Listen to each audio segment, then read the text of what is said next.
Salam sejahtera dan salam hormat. Berita Pagi Sarawak, edisi Rabu 13 Januari bersama saya, Debbie Amanda Padan. Kita mulakan berita dengan perkembangan COVID-19 di negeri ini.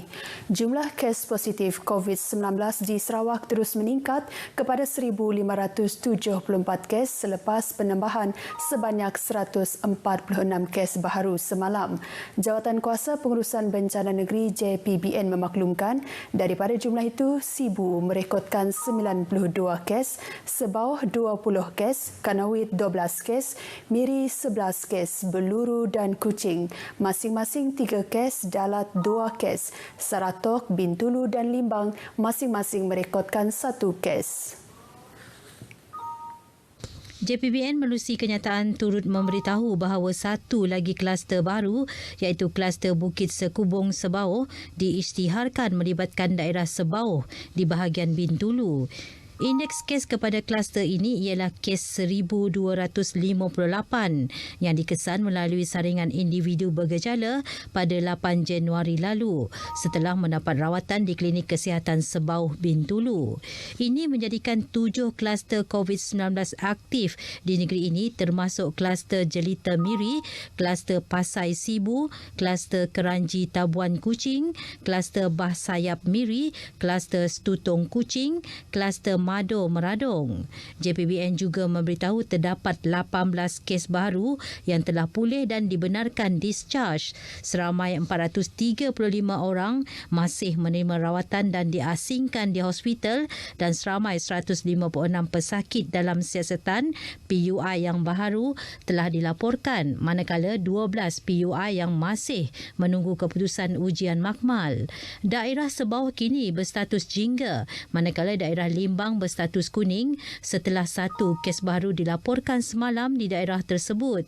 Sementara itu, daerah Kuching, Sibu dan Miri kekal berstatus merah. Daerah Beluru, Dalat Selangau, Sebauh Semarahan Sri Aman, Bukit Mabong Meradong dan Bintulu kekal berstatus kuning dan 27 daerah lain kekal berstatus hijau. Dalam perkembangan sama, Jawatan Kuasa Pengurusan Bencana Negeri JPBN turut memaklumkan bahawa sambutan Tahun Baru Cina hanya dibenarkan pada hari pertama sahaja. Sambutan itu dihadkan dengan kapasiti kehadiran seramai 20 orang pada satu-satu masa untuk ahli keluarga terdekat sahaja. JPBN turut memaklumkan bahawa garis panduan terperinci boleh didapati di dalam laman rasmi Kementerian Kerajaan Tempatan dan Perumahan Sarawak.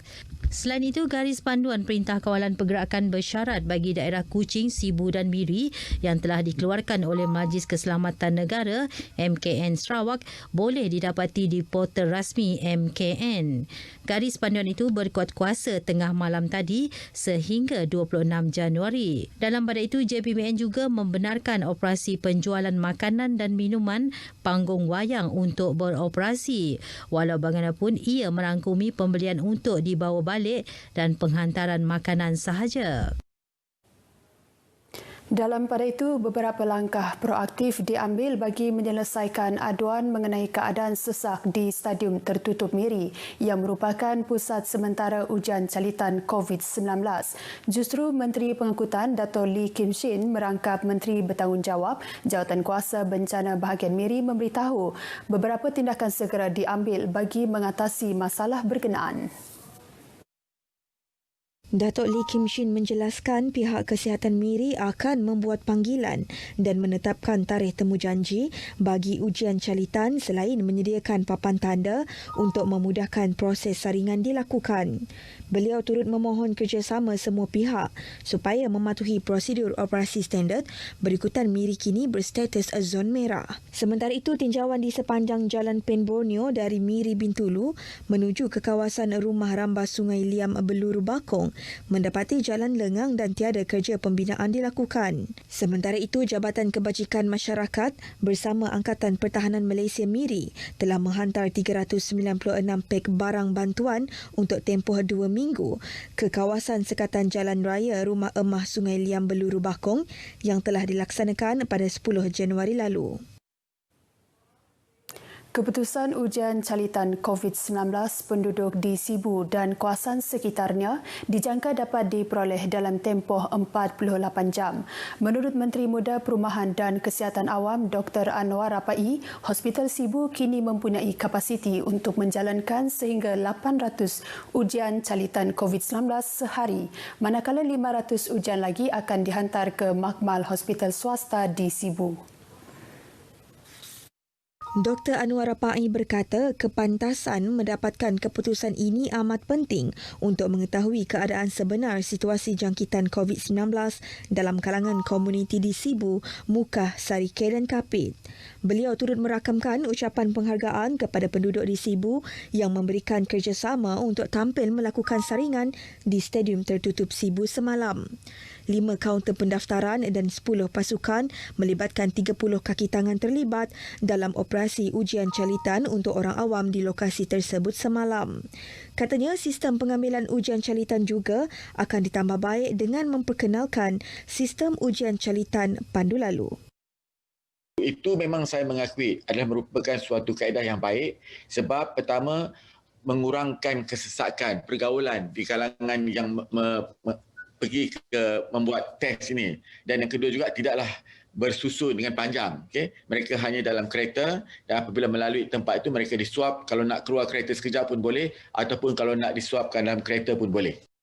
Saringan COVID-19 pandu lalu akan beroperasi di Pustaka Negeri Sarawak Sibu, Jalan Tun Tuanku Bujang, Sungai Merah hari ini bermula pukul 2 hingga 4 petang. Pusat saringan di perkarangan Stadium Tertutup Sibu pula masih beroperasi seperti biasa untuk saringan bermula pukul 9 pagi hingga 6 petang. Jabatan Bomba dan Penyelamat Malaysia JBPM Sarawak memberi tumpuan kepada kawasan panas yang dikategorikan sebagai zon merah untuk dilakukan proses sanitasi. Pengarahnya Hirudin Rahman berkata, proses sanitasi tersebut membabitkan premis dan tempat tumpuan awam. Bercakap kepada pemberita RTM di Kuching, Khairuddin mendedahkan sebanyak 5 kawasan di Kuching dan 1 lokasi di Sibu telah disanitasi sejak ia dikategorikan sebagai zon merah pada 10 Januari lepas, manakala 3 lokasi di Miri termasuk sebuah rumah panjang juga telah dilakukan sanitasi. Tambahnya, peralatan logistik serta bekalan bagi menjalankan operasi sanitasi adalah di tahap mencukupi bagi berdepan gelombang keempat COVID-19 yang melanda ketika ini. Katanya pihaknya juga telah memberikan latihan kepada sekolah-sekolah mengenai langkah sanitasi, khususnya di kawasan zon merah sebelum dibuka kepada pelajar dan guru.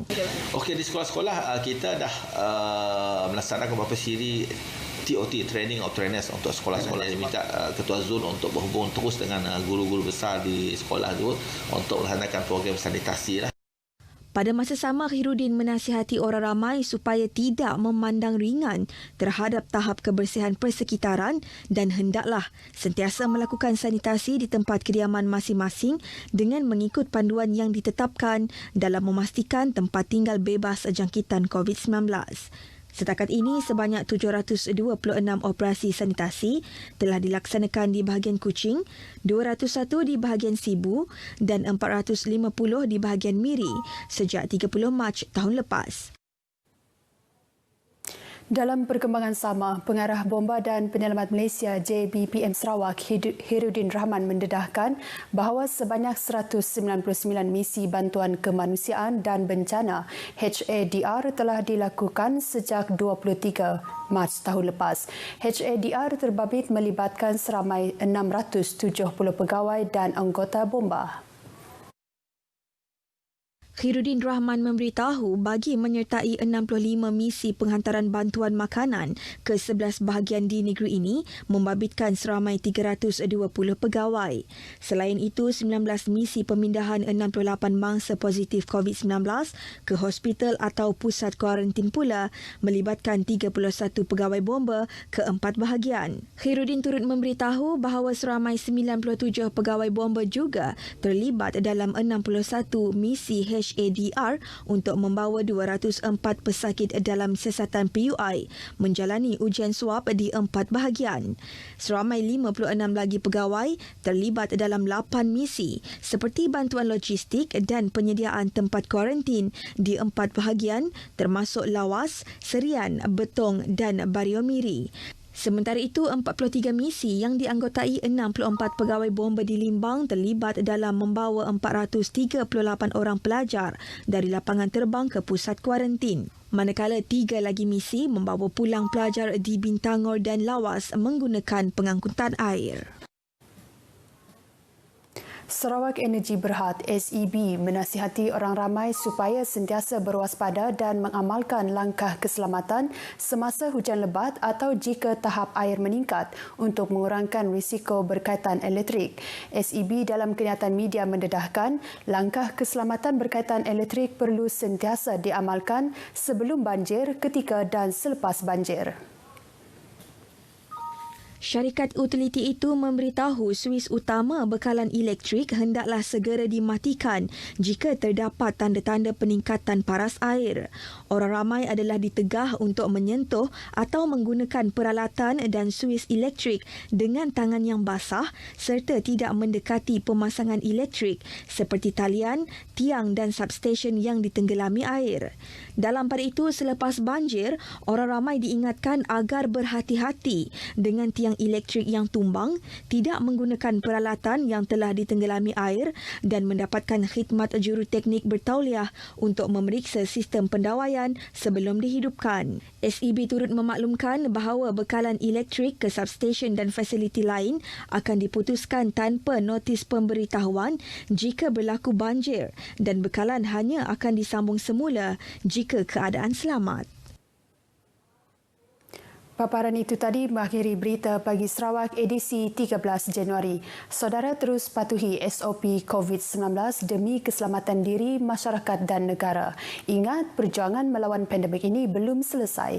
Dengan itu, saya Debbie Amanda Padan, sehingga berjumpa lagi.